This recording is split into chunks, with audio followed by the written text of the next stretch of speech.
estamos trabajando en vivo con una de nuestras unidades móviles. Mariana Segulín está ahora en vivo y mano a mano con uno de los dos fiscales que también lleva adelante la denuncia para intentar que se vuelva atrás con la condena hacia este sujeto, con la condena inicial, que era bastante más alta que la que finalmente terminó firmando en el fallo la Cámara de Casación Penal. Uno de ellos es el juez Roldán, el fiscal Roldán, perdón, y Mariana Segulín está con él. Hola Mariana, buenas tardes, ¿cómo te va?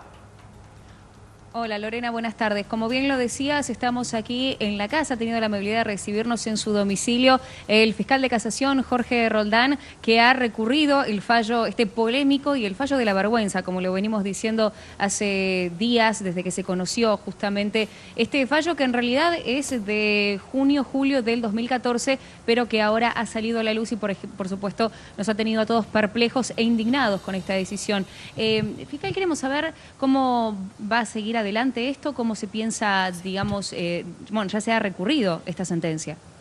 Bueno, el procedimiento en este momento está a estudio de la Corte. La Corte le ha dado traslado a la Procuración General de la Suprema Corte para que emita dictamen y posteriormente queda a estudio de la Corte para que los ministros emitan su voto y, en fin, dictaminen si tiene lugar el recurso o no. Bien, quería saber cuáles fueron las primeras impresiones, ¿no?, al momento de leer la sentencia que ha dado el Tribunal de Casación. Bueno, la verdad que hemos visto muchos miles de sentencias. En este caso particular, realmente, digamos, claramente había una violación a la ley, a la Constitución y a los tratados internacionales a ella incorporados y francamente nos causó asombro. Sobre todo la interpretación de la ley que hacen los jueces que formaron la mayoría. Esta no sería la primera vez, ¿no?, que estos dos jueces han estado involucrados en fallos polémicos y sobre todo fallos cuestionables. ¿Por qué ahora no se da esta cuestión, a su parecer, de la publicidad, de que la gente, de que la sociedad toda se indigne? Bueno, podrán indignarse o no, pero en mi punto de vista siempre es necesario que los fallos tengan publicidad, justamente por un principio republicano de gobierno. Todos los actos de gobierno deben tener publicidad y una forma de ello es darlo a conocer, hasta el punto que la Corte Suprema de Justicia de la Nación ha determinado que todos los fallos deben publicarse en el sitio de la Corte, precisamente. Ello es saludable para que, digamos, los jueces, que siempre se dijo que hablan por sus sentencias, de alguna manera salgan a la luz sus fallos y la ciudadanía pueda ver una mayor transparencia.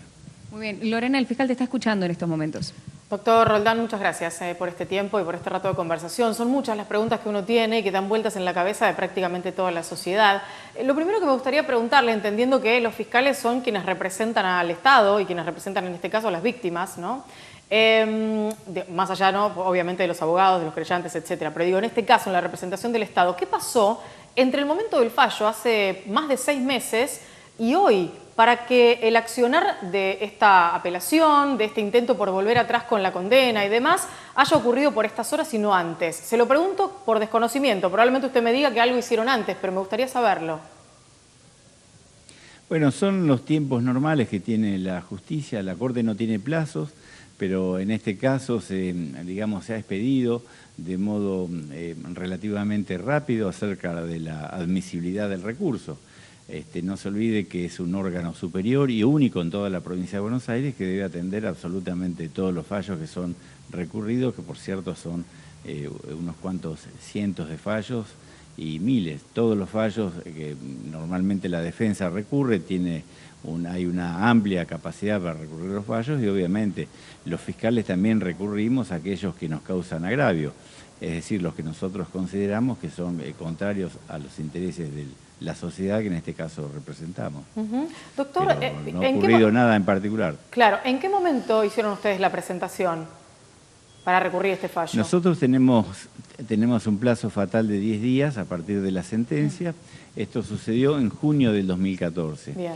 Y el 6 de mayo, o sea, hace muy pocos días, la Corte ha declarado la admisibilidad preliminar del recurso. Esto significa que ha decidido abocarse al caso sin perjuicio de lo que vaya, digamos, a fallar sobre el fondo, sí, toda vez que, si bien el monto de la pena no da, digamos, para un recurso extraordinario, los agravios federales, las violaciones constitucionales denunciadas, hacen que necesariamente la Corte local sea un paso inevitable para llegar eventualmente a la Corte Suprema de Justicia de la Nación. Claro. Doctor, ¿qué le pasa a usted como hombre, pero también como integrante de la justicia, en este caso en casación en la provincia de Buenos Aires, cuando lee fallos de estas características, sabiendo sobre todo que no es además el primero en este sentido, firmado por los mismos jueces de casación? ¿Qué le pasa a usted como hombre, como integrante de la justicia? Bueno, digamos, nosotros como profesionales que somos no podemos, digamos, pensar como hombres, sino que como lo hacemos como hombres de derecho. Y el análisis que hacemos es estrictamente jurídico. Naturalmente que en algún momento a uno lo conmueven determinadas situaciones como esta, donde hay, digamos, un niño en el medio y en especial los derechos de los niños amparados por las convenciones y los tratados internacionales. Es un fallo, digamos, una situación poco común y también una interpretación de la ley, en este caso, fuera de lo común y, por cierto, minoritaria en lo que hace a la doctrina y a la jurisprudencia. Me estoy refiriendo... Sí, no quiero dejar pasar esto que usted decía, porque usted habló de interpretación de la ley. Ayer tuvimos al ministro de Justicia de la provincia de Buenos Aires aquí en el piso y él dijo que a todas luces esto no era interpretación de la ley, que había un choque clarísimo entre lo que la ley dice respecto de los menores de edad y los fundamentos que los jueces Piombo y Salargués utilizaron para el fallo que rebajó la pena a este violador. Empezando porque es un menor de edad y hablando de que tenía una elección sexual realizada a los 6 años de edad, algo que es absolutamente imposible de manera legal. Digo, ¿por qué usted habla de interpretación? Yo coincido totalmente con la visión que ha expuesto el ministro Casal.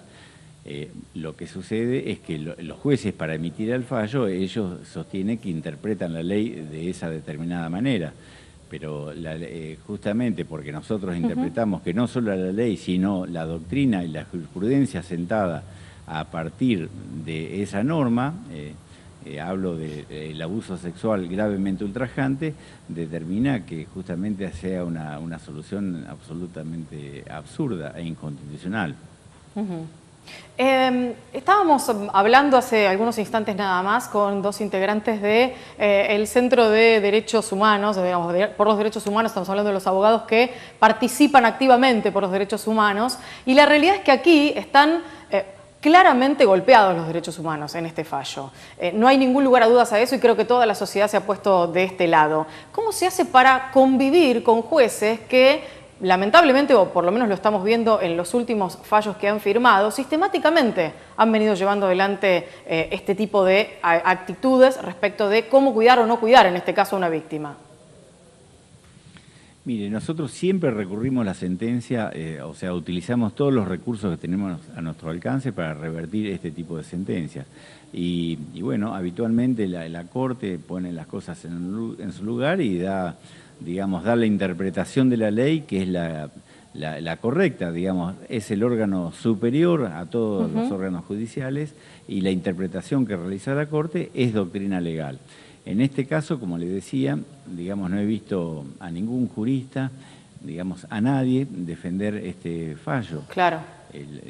Reitero, la interpretación que exponen como fundamento no tiene nada que ver con la realidad. Es decir, de sostener que no constituye, digamos, un abuso gravemente ultrajante la acción desplegada por el imputado contra el menor por el hecho de la supuesta elección sexual previa del menor, es un absoluto disparate. Pero además de eso, es una situación que no ha sido probada, o sea, en ningún momento en el expediente. Es más, el padre del menor abusado está preso, tiene 55 años en este momento, y de los 55 años ha pasado la mayor o la mitad de su vida en la cárcel por distintos delitos, entre ellos algunos casos de abuso. Pero no ha sido precisamente el menor la víctima. Claro. En este momento está digamos, cumpliendo una condena por el abuso de una sobrina que viene a ser la prima del menor abusado. Y al menor lo abandonó a los 3 meses de edad, o sea, prácticamente ni convivió con él. Claro. Fiscal, es decir que no solamente hay una interpretación que verdaderamente es vergonzosa, que es brutal, que revictimiza y demás, sino que además fue al libre albedrío de estos 2 jueces, porque digo, sin haber pruebas, ellos decidieron que este niño de 6 años había optado por su preferencia sexual porque era homosexual, digamos, que además había sido abusado con anterioridad y por eso no era ultrajante que lo volvieran a abusar. Además de todo esto, fue al libre albedrío de los jueces, porque no había pruebas sobre esto. Esto es más indignante todavía. Esta afirmación acerca de la prematura elección sexual del menor, digamos, está hecha en referencia a que el menor habría tenido, digamos, algunas conductas ambiguas en ese sentido, pero fueron, digamos, no previas al abuso, sino que fueron precisamente consecuencia del abuso. El menor desplegó algunas conductas que podrían interpretarse en ese sentido, digamos, a partir de los abusos que sufrió del profesor. E incluso, claro, le voy a decir, hay gran parte de esos abusos que no han sido objeto de juicio. En este caso, el imputado Tolosa fue condenado por un abuso en particular, que la verdad fue bastante aberrante en los hechos, pero nosotros hemos oficiado a los fiscales de primera instancia para que investiguen algunas conductas que surgieron del debate. Claro. Por ejemplo, felaciones realizadas por el menor al entrenador, así entre comillas, a cambio de algunos regalos. En una otra ocasión fue a cambio de un pancho.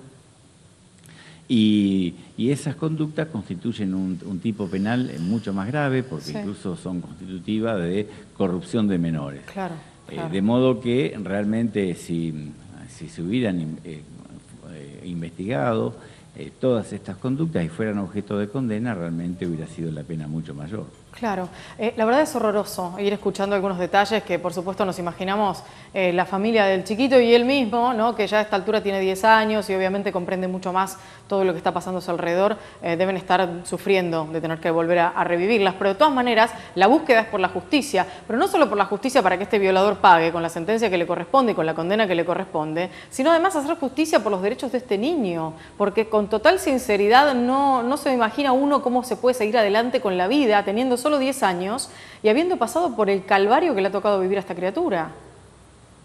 Sí, Lorena, sí. Disculpame que te interrumpa. Yo quería preguntarle aquí al fiscal, porque por ahí uno desde el desconocimiento justamente, la gente común, digamos el ciudadano, no sabe cómo es un proceso por dentro, pero mucha de la gente que conoció sobre este fallo automáticamente pensó que esas tendencias de las cuales hablaba el fallo eran propios del abuso, es decir, era una consecuencia directa, ¿no?, que ese menor había empezado con esas actitudes producto del abuso. ¿Y cómo puede ser que los jueces no lo vean así? Es decir, no hay ningún elemento psicológico, ningún perito psicológico, nadie que haya, digamos, participado de la causa. ¿Cómo se entiende eso?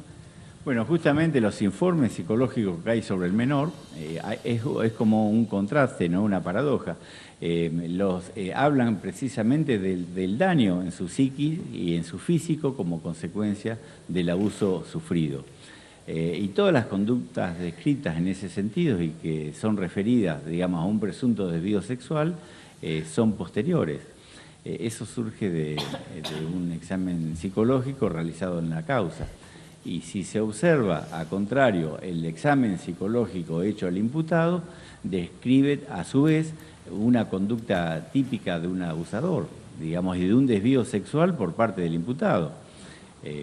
Por dar solo un ejemplo, cuando la psicóloga le exhibe, le realiza un test de Rorschach, en la mayoría de las láminas, creo que de 12 láminas que se exhibe, en 9 ve cuestiones sexuales y más precisamente partes del cuerpo humano, más precisamente, digamos, zonas anales, etc. Eso demuestra a la clara, digamos, la personalidad del condenado. En este caso, interpreto que justamente el error, como bien lo ha señalado el ministro Casal, es haber puesto el eje, digamos, el lugar de ponerlo sobre el abusador, se lo ha puesto sobre el abusado. Y precisamente en base a ese proceder se ha atenuado la condena. Bien, muchísimas gracias al doctor Jorge Roldán, gracias también a Mariana Cebulín desde el móvil.